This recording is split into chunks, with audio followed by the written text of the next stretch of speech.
We're going to be talking about PayPal because we got news last week that COO Bill Ready will be leaving the company at the end of 2019. And this was not news that investors were expecting.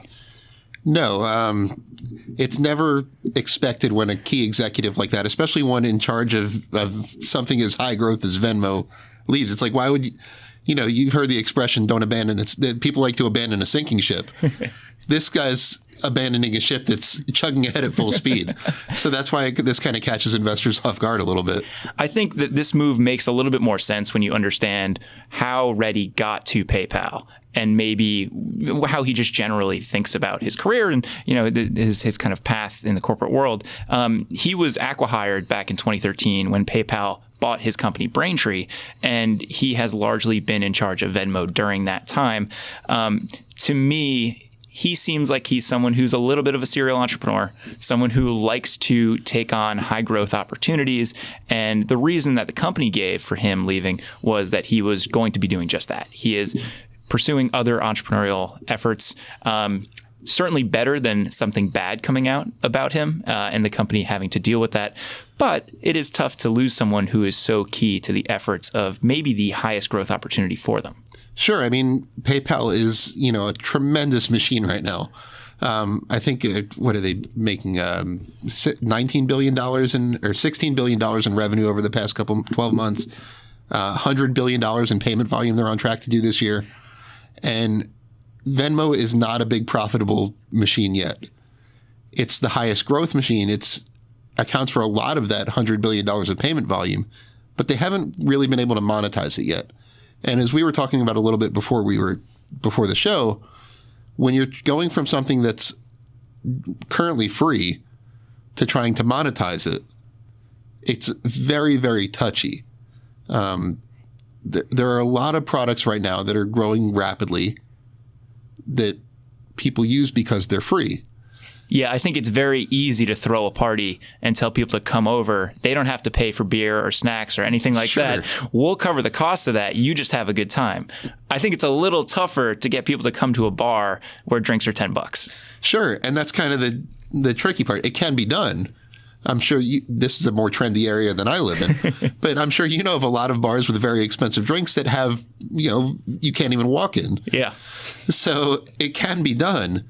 It's just a matter of figuring out the way to add value to consumers that makes sense paying for. And it can be a very touchy process with a lot of growing pains. So when you lose a leader like this, who's, owned this thing since day one, essentially, the running of Venmo, this kind of, it throws a lot of uncertainty into the equation. Markets hate uncertainty is kind of the key thing to know when you see an executive leave and the stock takes a dive. This happened not that long ago with Square, we were talking about, where CFO Sarah Fryer decided to leave.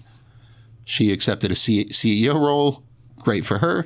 But she was really like the rock star of the company. She had been the public face of Square, kind of emphasizing what they were going to do in the future, kind of owning their future vision of becoming a one-stop financial institution for Americans. So when she left, the stock took a dive. It was about $100 when she announced her resignation. Now it's at about $70. So it just adds a lot of uncertainty. Is PayPal's business inherently worth less than it was before this announcement? No, absolutely not.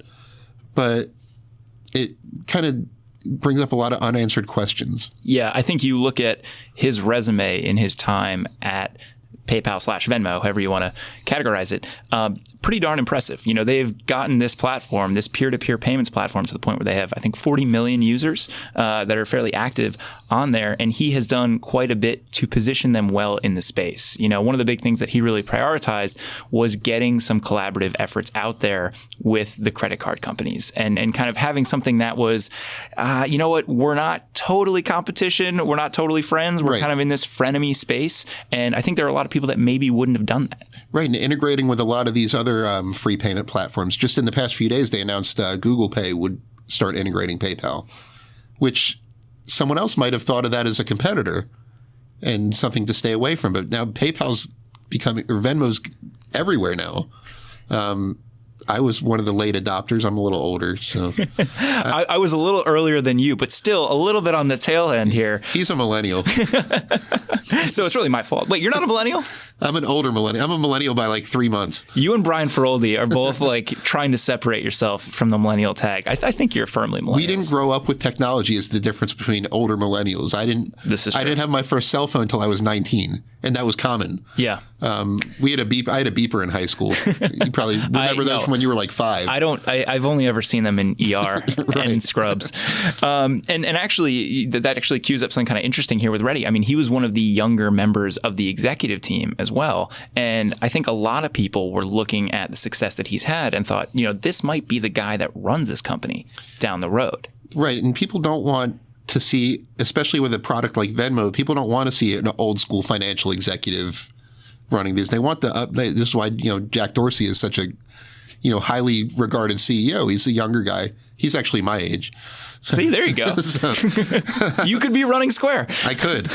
But no, the people don't want to see an old-timey financial guy running something like this. They want the young, motivated guy who's growth-oriented, is willing to grow at all costs, doesn't use traditional, doesn't have traditional views of competition like you were just mentioning. So the question is, what do they do now? Yeah, Matt, when you see all of this, and we saw how Square tried to navigate this with Sarah Friar, who was very similar to Bill Reddy, do you look at this and say, okay, they got to go out there and get somebody else? Do you think that this is a situation where they hire internally? What do you think of that? In order to calm the market's fears, they need to hire someone who's either integral to Venmo right now, maybe his second in command or something, or someone who's just been an absolute rock star in the financial industry, like hire Sarah Friar for the role or something to that effect. It's like, you know how you left this role that you're doing a great job in to take an executive role? You want to be a COO again? Right. But someone who's had like that kind of like financial stardom in the space, if you will, they need to make a statement with whoever they have replace Reddy. Yeah, and that's a tough challenge. I think that big shoes to fill. Big shoes to fill. And to your point, I mean, this is not something that dramatically changes the PayPal that we know right now. And you look at, I think they are set for $300 million in annual revenue. I think that's the run rate they're on for 2019, which in the grand scheme of the $16 billion that they've pulled in over the last 12 months, not that consequential. Sure. But over the next 5 years, this is what you expect to be a very large component of the revenue mix for PayPal. And anything that throws that off its trajectory is going to have people scared. Absolutely. And like I said, I'm optimistic because, it's not just one person who's behind Venmo. I don't know how many employees they have that are working exclusively on Venmo right now, but I'd have to imagine it's in the hundreds at least. I would think so. I'd hope so. As someone who loves the service, uses the service, and is a shareholder. But the point is the success doesn't just rise and fall with whoever's the captain of this ship. I mean, it takes a whole crew to do it. So I love buying companies on dips like this. I was very tempted to add to Square when they let Sarah Friar go, but I couldn't stop talking about it, so I wasn't allowed to buy anymore. We've run into similar issues constantly. Yes, and then that's the issue that you run into with having strict trading guidelines. Right, and I don't have any PayPal in my portfolio right now. I used to, but I inherited it in the eBay spinoff. But after a move like this, if we still see depressed prices, I'd be very tempted. I mean, these are good situations for long-term investors.